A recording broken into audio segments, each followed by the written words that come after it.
जो हमारा विषय है वो है परमेश्वर की आज्ञाओं का पालन करने की आशीषें। परमेश्वर के आज्ञाओं का पालन करने की आशीषें। और इसके लिए हमारे बीच में 4 बाइबल के पाठ हैं, जिसमें पहला पाठ है यहोशू उसका 6 अध्याय 9 से 21, फिर भजन संहिता 4 और इफिसियों उसका 6 अध्याय और 10 से 24, और यूहन्ना रचित सुसमाचार उसका 21 अध्याय 1 से 14। तो थोड़ी देर हम इस विषय के ऊपर मनन करेंगे। जैसे मैंने कहा, परमेश्वर की आज्ञाओं का पालन करने की आशीषें। आज्ञा, हर एक क्षेत्र में आज्ञा बहुत ही महत्वपूर्ण है। अगर हम परिवार की बात करें, परिवार में भी माता पिता बच्चों से यही उम्मीद लगाते हैं कि उनके बच्चे उनकी बातों को माने। जब बच्चा स्कूल में जाता है तो स्कूल में भी शिक्षकों की एक यही उम्मीद होती है कि उनके जो विद्यार्थी हैं उनकी आज्ञाओं का पालन करें। फिर जब बड़ा हो जाता है, जब जॉब में चला जाता है, तो जॉब जब करता है या नौकरी करता है, तो जो बॉस होता है, जो मालिक होता है, वो अपने कर्मचारियों से, जो कार्य करते हैं, उनसे यही उम्मीद लगाते हैं कि उनके जो कर्मचारी हैं उनकी बातों को माने। जब हम बाइबल में आते हैं तो बाइबल में भी सबसे पहले सर्वप्रथम जब परमेश्वर ने सृष्टि की रचना की, परमेश्वर ने मानव जाति को बनाया, और जब मनुष्य पहले आदम और हवा को पहला मनुष्य इस पृथ्वी में परमेश्वर ने बनाया, उस इंसान को भी परमेश्वर ने आज्ञा दी। और जब उन्होंने आज्ञा का उल्लंघन किया, उसी वजह से संसार में पाप आया। आज द्वेष है, लड़ाई है, झगड़े हैं, हिंसा है, पाप है, जितनी भी बुराई आप गिन सकते हैं, आज उसी अनाज्ञाकारिता का जो परिणाम है, और हर मानव जाति उसको भुगत रहा है। और आज भी जो बच्चा माता पिता की बातों को नहीं मानता है, उसके जीवन में खुद मुश्किलें आती हैं और दूसरों के लिए भी मुश्किल का कारण बनता है। साथ ही जो कर्मचारी अपने मालिक या बॉस की बातों को नहीं मानता है, वो खुद भी समस्या में गिरता है। उसके परिवार, उसके द्वारा भी सारे उसके जो जहाँ वो काम करता है वो सारा वातावरण खराब हो जाता है। तो आज्ञा जो है हर एक क्षेत्र में बहुत ही महत्वपूर्ण है। अगर हम सेना की बात करें, आर्मी की बात करें, कमांडो जो कमांड करता है, अगर सिपाही या सैनिक, सोल्जर कमांडो की बात नहीं मानता है तो पनिशमेंट बहुत सीवियर होता है।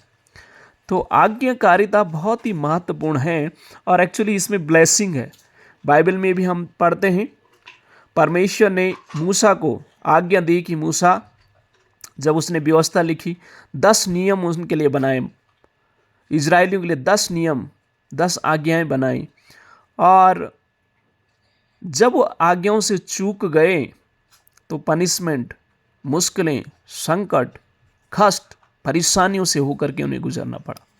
तो आज्ञा का पालन करना इतना महत्वपूर्ण है जिसकी सीमा भी आप सोच नहीं सकते हैं और समझ नहीं सकते हैं। लेकिन जब आप उनमें आज्ञा का पालन करते हैं, इसमें आशीष छिपी हुई है। जब परमेश्वर ने अब्राहम से कहा, अब्राहम अपने घर को, अपने परिवार को, अपने देश को, अपने लोगों को छोड़ करके उस जगह चला जा जो मैं तुझे दूंगा, और अब्राहम ने उन बातों को माना। आज अब्राहम को विश्वास का पिता माना जाता है। वो आशीष का सोता बना, आशीष का कारण बना। और आज आप में उस परमेश्वर पर विश्वास करते हैं, वो आज्ञाकारिता जो अब्राहम ने परमेश्वर की उस समय मानी, उसकी आशीष आज हम पा रहे हैं। लेकिन आदम हवा ने जो अनाज्ञाकारिता किया, उसका दंड आज हम उसको हम पा रहे हैं। लेकिन मरियम ने प्रभु यीशु मसीह को अपने जीवन में स्वीकार किया। जब स्वर्गदूत उसके पास है, मरियम तू गर्भवती होगी, तेरा एक पुत्र होगा, उसका नाम यीशु रखा जाएगा। मरियम के मन में भी सवाल था, प्रभु ये कैसे होगा, मैं तो कंवारी हूँ। प्रभु के स्वर्गदूत ने उसे कहा, मरियम भयभीत ना हो, परमेश्वर का आत्मा का साया तेरे ऊपर उतरेगा और तू गर्भवती होगी। मरियम ने एक शब्द कहा, वो शब्द इस प्रकार से है, मैं प्रभु की दासी हूँ, तेरे वचन के अनुसार मेरे साथ हो। और मरियम ने उस आज्ञा को स्वीकार किया। कष्ट आए, मुश्किलें आई, परेशानी आई, दिक्कतें आई, फिर भी मरियम ने परमेश्वर के अनुग्रह को अपने जीवन में पल पल में, क्षण क्षण में अनुभव किया। और आज हमारे मुक्तिदाता प्रभु यीशु मसीह के द्वारा ये मानव आज आशीषित होते हैं जब हम उस पर विश्वास करते हैं। प्रियो, आज्ञाकारिता बहुत ही महत्वपूर्ण है। और पहली बात जो आज मैं यहोशू की पुस्तक उसका 6 अध्याय 9 पद से 21 में बताना चाहता हूँ, ये है, आज्ञाकारिता विजय लाती है। और ये पूरी घटना अगर आप पढ़ेंगे, यहोशू एक महत्वपूर्ण बात कहता है, परमेश्वर उसे हर समय याद दिलाता है, यहोशू तू घबरा मत, भय न खा, डर मत, मैं तेरे साथ हूँ। और यहोशू एक सुंदर बात कहता है कि मैं और मेरा घराना परमेश्वर की सेवा करेंगे। और अपने लोगों को भी चुनौती देता कहता है, आज ही तुम चुन लो किसकी सेवा करोगे, अपने परमेश्वर की सेवा करोगे या किसी अन्य की सेवा करोगे। प्रियो, अगर यहोशू अपनी सेवकाई में या अपने कार्य में विजय हुआ है तो सिवाय सिर्फ और सिर्फ उस बात से हुआ क्योंकि यहोशू ने परमेश्वर की आज्ञा का पालन किया। जैसी जैसे परमेश्वर ने उसे कहा ऐसा ऐसा उसने किया। यरीहो की दीवार बहुत ही बड़ी दीवार जो थी, उसकी हाइट का वजह आप मेजरमेंट करेंगे, उसकी लंबाई चौड़ाई का आप जब जांच पड़ताल स्टडी करना, आप सर्वे करना, स्टडी करना, रिसर्च करना इसके ऊपर, तो आप पाएंगे ये इतना आसान नहीं था, इतना आसान नहीं था यरीहो की दीवार को ढाना। लेकिन परमेश्वर ने यहोशू से कहा 7 चक्कर आपको मारने हैं। यहोशू याजकों को और तमाम इजरायलियों को जो जो आज्ञा देता, कहता है कि आप मुंह नहीं खोलना है, जैसा मैं कहूँगा, जैसे तुरही बजेगी उस तरीके से उसके इंस्ट्रक्शन के अनुसार, उस मार्गदर्शन के अनुसार ही आपको करना है। यहोशू ने जो उन्हें शिक्षा दी, जो आज्ञा दी, सब लोगों ने उस बात को माना। इसीलिए 7वें दिन 7वें चक्कर में पूरी जो यरीहो की दीवार है, लिखा हुआ है, नींव से ढा दी गई। और परमेश्वर ने जैसा यहोशू को कहा था कि वहाँ के जितने भी जीव जंतु, पशु, आदमी, मनुष्य जितने भी हैं उनको कुर्बान कर देना, बलि कर देना, कुछ भी नहीं रखना। और यहोशू ने लोगों को जो आदेश दिया उन्होंने उसी के अनुसार किया। आप मैं अपने जीवन में विजय होना चाहते हैं, बड़े बड़े मुश्किलों को ढाना चाहते हैं, तो आपको मुझे आज्ञा का पालन करना पड़ेगा। परमेश्वर स्वर्गदूत से नहीं, स्वर्ग से उतर करके नहीं आएगा, अपने दासों के द्वारा ही परमेश्वर बातचीत करता है। जैसे यहोशू के द्वारा परमेश्वर ने इजरायलियों से बातचीत किया और वो विजय हुए। आज आप और मैं परमेश्वर अपने प्रियदासों के द्वारा, याजकों के द्वारा, प्रियदासों के द्वारा जो उसकी सानिध्य में रहते हैं, उसकी उपस्थिति में रहते हैं, उसकी हुजूरी में रहते हैं, जब आप और मैं उनकी बातों को समझते हैं, मानते हैं, हम विजय होते। कितनी बड़ी भी दीवार हमारे सामने खड़ी क्यों ना हो जाए। यहोशू ने महत्वपूर्ण बात उन्हें कही, चुपचाप रहना, मुंह नहीं खोलना। जब आप और मैं ना मुंह खोलते हैं, सबसे बड़ी समस्या तभी होती है। चुपचाप उन्हें रहने के लिए आदेश दिया, शांत रहो और देखो परमेश्वर कैसे कार्य करता है। मैं सोचता हूं अगर वो लोग मुंह उस समय खोलते तो कंफ्यूज हो जाते सब लोग, नेगेटिव बातें लोग, अरे 6 दिन हो गए ये दीवार ढा नहीं रहे, ऐसे घूमने से अगर ये दीवार टूट जाती तो तब तो बहुत कुछ हो सकता था। लेकिन मुंह बंद करने के लिए कहा था, क्योंकि यहोशू को मालूम है, परमेश्वर को मालूम है, जिस दिन उन्होंने मुंह खोला उसी समय सब संदेह और शैतान अपना कार्य करना शुरू कर देगा। लेकिन जब वो शांत रहे, बातों को उन्होंने माना, ये बड़ी दीवार ढा दी गई और वो विजय हो गए। आज हमारे लिए संदेश क्या है? हमारे सामने भी इस दीवार के समान बहुत सारी चुनौतियां आएंगी, बहुत सारी मुश्किलें आएंगी, बहुत सारी दिक्कतें आएंगी। याद रखना, जब आप हमें परमेश्वर की उपस्थिति में रह करके परमेश्वर के वचन के आधार पर परमेश्वर के दासों के मार्गदर्शन और इंस्ट्रक्शन के अनुसार आगे बढ़ेंगे, हम विजय होंगे। कितनी बड़ी भी दीवार क्यों ना आ जाए, वो ढा दी जाएगी, शत्रु का नाश हो जाएगा और हम विजय होंगे। तो इस बात को याद रखें। यहोशू का जीवन आप पढ़ें, यहोशू के बारे में और पढ़ें, उसके बारे में सीखें, उसके बारे में कितना साहसी, कितना बहादुर, कितना समर्पित परमेश्वर का प्रियदास यहोशू रहा और इसीलिए वो विजय हो गया। तो आज्ञाकारिता बहुत ही महत्वपूर्ण है। अगर इसको हम मानेंगे, परमेश्वर में बहुत आशीष देगा और हमारे द्वारा अद्भुत चमत्कार करेगा, बड़े बड़े काम करेगा जो आप हमें सोचते भी नहीं हैं।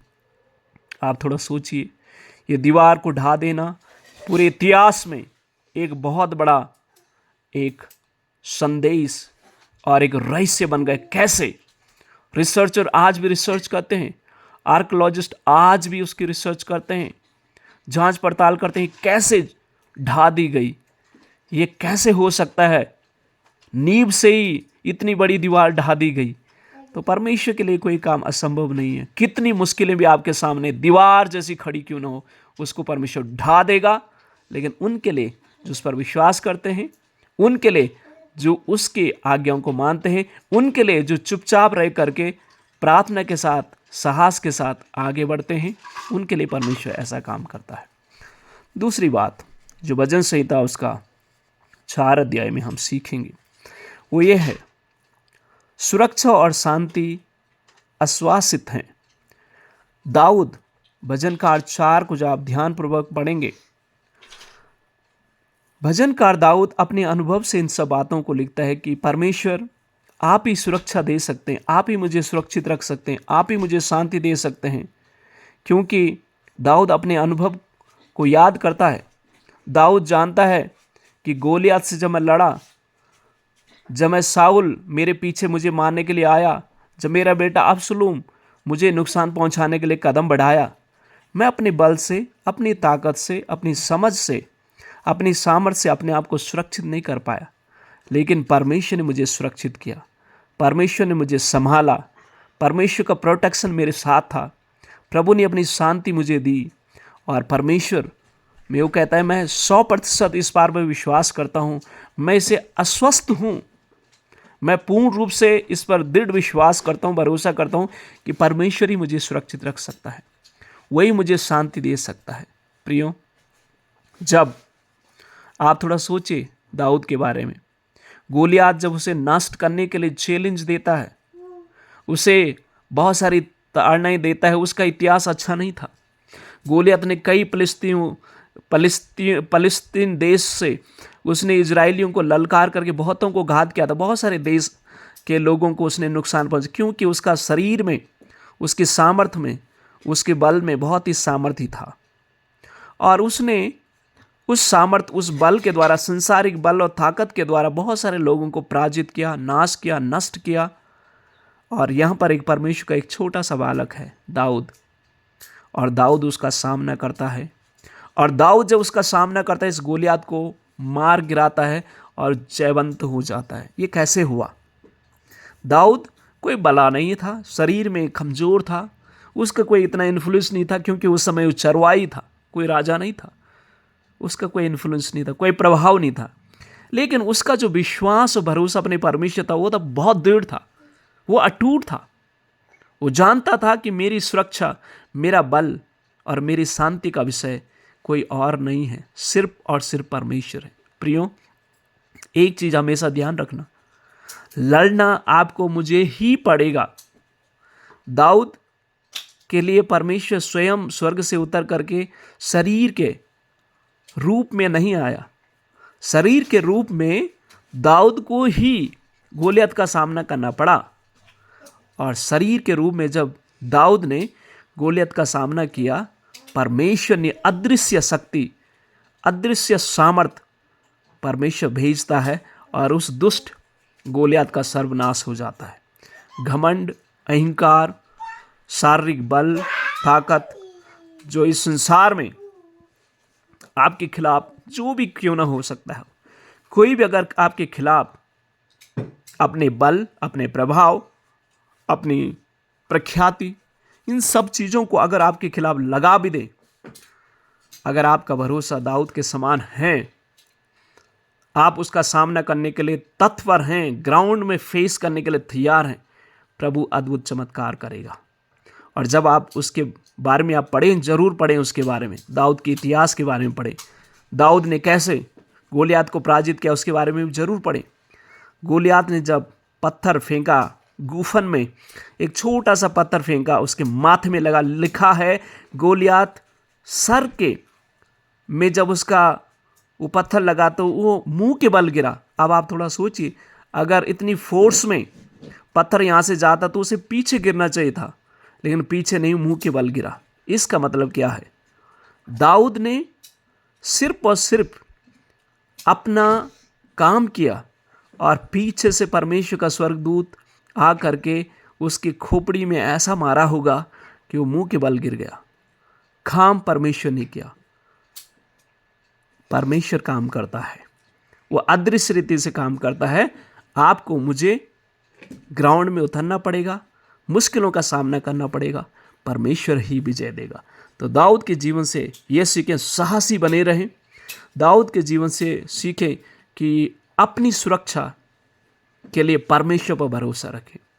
दाऊद से सीखें अपनी चैलेंजेस, अपनी मुश्किलों का, अपनी चुनौतियों का सामना करना सीखें। उससे डरे नहीं, उससे घबराएं नहीं, उसका सामना करें। परमेश्वर सामर्थ्य देगा, सुरक्षा देगा और शांति देगा, और आपको कोई भी दुष्ट शैतान की शक्तियाँ और इस संसार की कोई भी ताकत आपको गिराने में किसी प्रकार से विजय नहीं होंगे, वो पराजित होंगे, क्योंकि आप और मैं दाऊद के परमेश्वर पर विश्वास करते हैं। तो दाऊद के जीवन से इस घटना को सीखें, इस पाठ को सीखें। मैं तीसरे पाठ की ओर जाना चाहता हूँ। इफिसियों उसका 6 अध्याय उसके 10 पद से 24 तक आप पढ़ते हैं। इसमें जो तीसरी बात हमें सीखने को मिलेगी वो है शैतान की षड्यंत्रों पर विजय। शैतान के जो षड्यंत्र हैं, जब आप इफिसियों की पत्री उसका 6 अध्याय 1 पद से 10 पद से 24 तक पढ़ेंगे, पौलुस, प्रेरित पौलुस एक दृश्य, एक सैनिक का दृश्य लेकर के, सैनिक का एक चरित्र लेकर के, सैनिक का एक प्रतिरूप लेकर के इफिसियों की कलीसिया को कहता है। और इस प्रकार से कहता है कि जिस प्रकार से एक सैनिक अपने शरीर में उसका टोप होता है, सर में टोपी होती है, और उसके वस्त्र होते हैं, जूते होते हैं, बेल्ट उसकी होती है, और छाती में उसकी एक सुरक्षा का शील्ड होता है, और हाथ में तलवार होती है। उसी चीज़ों को पौलुस जो है कलीसिया को समझा रहा है। याद रखना, आपके सर में जो टोप है वो उद्धार का टोप है, यानी आपका जो मस्तिष्क है, इस मस्तिष्क से कभी ना भूलें परमेश्वर ने आपको बचाया है। कोई संदेह शैतान उस सर में ना आपके प्रवेश करने दे। परमेश्वर ने आपको बचाया है, पाप से, गुनाहों से, बुराइयों से परमेश्वर ने आपको बचाया है। पौलुस कलीसिया को कहता है जो वस्त्र आपने पहने वो धार्मिकता के वस्त्र हैं। जैसा एक सैनिक का वस्त्र, एक सैनिक वो एक आम व्यक्ति नहीं है, देश का, एक पूरे देश का प्रतिनिधित्व निभा रहा है। वो वस्त्र जो आर्मी के वस्त्र उसे दिए गए हैं वो देश को रिप्रेजेंट करता है। उसी प्रकार से वो कहता है ये धार्मिकता के वस्त्र हैं जो परमेश्वर ने आपको दिए हैं। अब आप एक आम व्यक्ति नहीं हैं। जो वस्त्र आपने पहने हैं उद्धार के वस्त्र हैं। परमेश्वर ने अपने पाक और पवित्र लहू के द्वारा वस्त्र आपको पहनाए हैं। अब आप उसके बेटे हैं। जिस तरह के सैनिक एक आम व्यक्ति नहीं है, वो देश का सुरक्षा कर्मी है, उसी प्रकार से आप में एक साधारण से व्यक्ति नहीं है।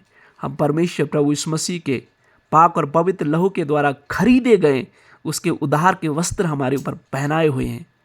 और प्रेरित पौलुस कहता है कलीसिया को कि आप जो बेल्ट देख रहे हैं वो बेल्ट जो है वो सत्य की कमर कस लो, झूठ नहीं, सत्य का जीवन जीना बहुत जरूरी है। एक झूठा आज नहीं तो कल पकड़ा जाएगा। सत्य के साथ जीवन जिए।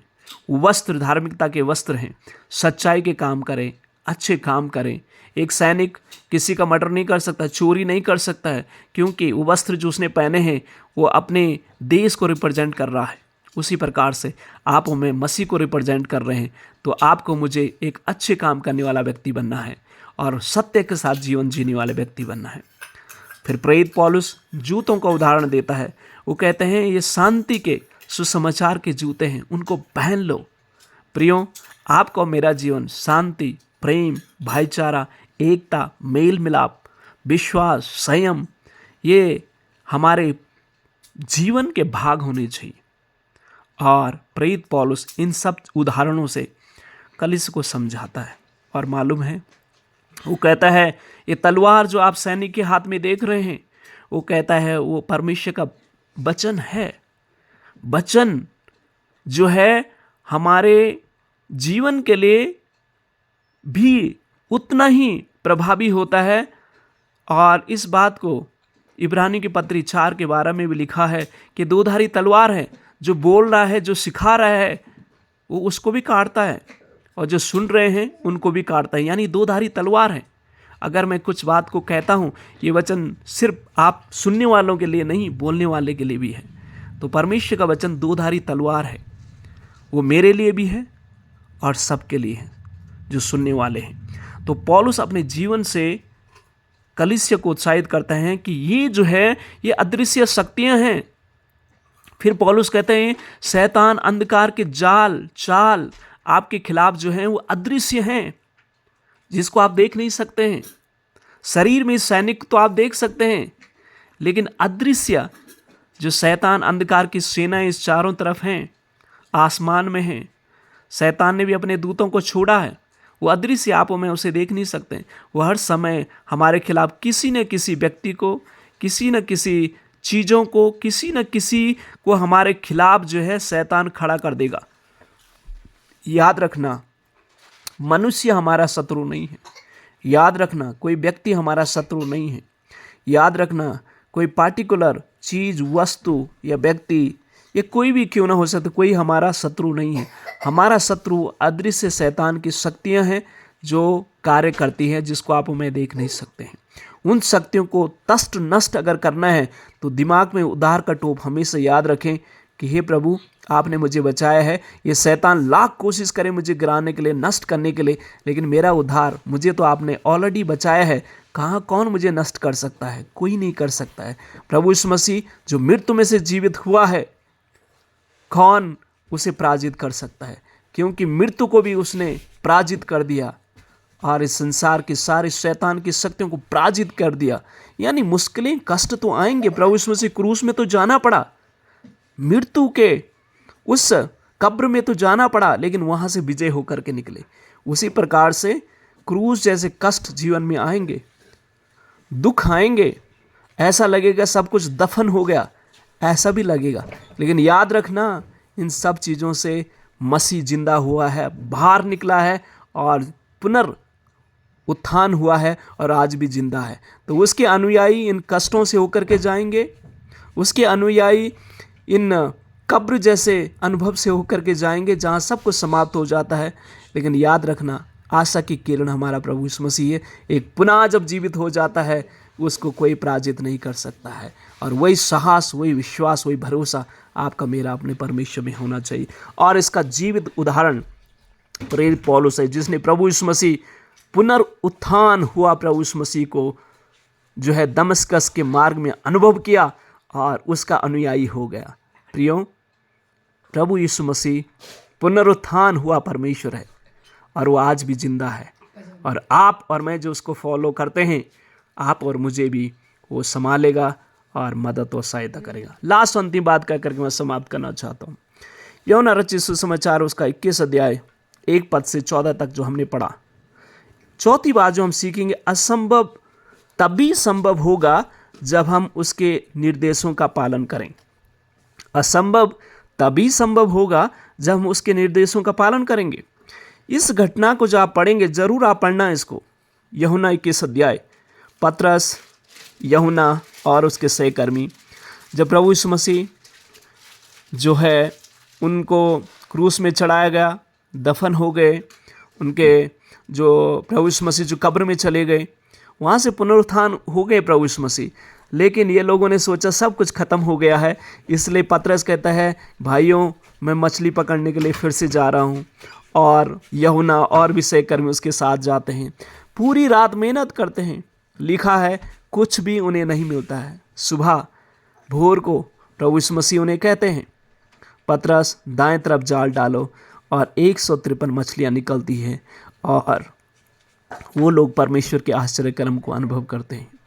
मैं सारी घटना से, इन कहानियों से, इस उदाहरणों से जो बाइबल में लिखे हैं, इससे आप में एक चीज़ सीखें। आप में जब फेल हो जाएं, याद रखना प्रभु यीशु मसीह आपके संग है। पतरस फेल हो गया पूरी रात, वो प्रोफेशनल था, इस मच्छी पकड़ने के व्यवसाय में बरसों से था। यूहन्ना था, पतरस था, उन्हें मालूम है कौन से समय में कहाँ मच्छी मिल सकती है। लेकिन सुबह के समय में मच्छी नहीं मिलती है, रात को ही मिलती है। लेकिन प्रभु ने जब आदेश दिया, उन्होंने उसका पालन किया, 153 मछलियाँ को प्राप्त कर पाए। आप हमें आशीष तभी पाएंगे जब उसके वचन का पालन करेंगे।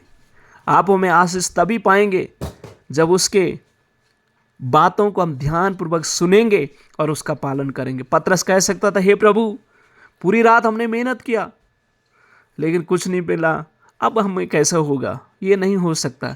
लेकिन नहीं, उन्होंने इस बात का पालन किया और आशीष को पाया। तो आज परमेश्वर की आज्ञाओं को अगर आप पालन करेंगे तो निश्चित आशीष पाएंगे। और आज्ञाकारिता विजय लाती है, यहोशू के जीवन से सीखे। सुरक्षा और शांति परमेश्वर ही दे सकता है, दाऊद के जीवन से सीखे।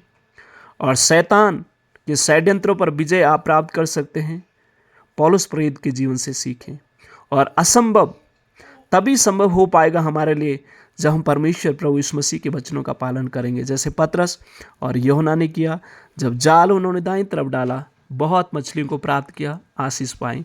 तो परमेश्वर इन वचनों के द्वारा हमें आशीष दे और मदद करें कि हम भी आज्ञाओं को पालन करें और आशीष को प्राप्त करें और दूसरों के लिए भी आशीष कारण हो सके। God bless you all.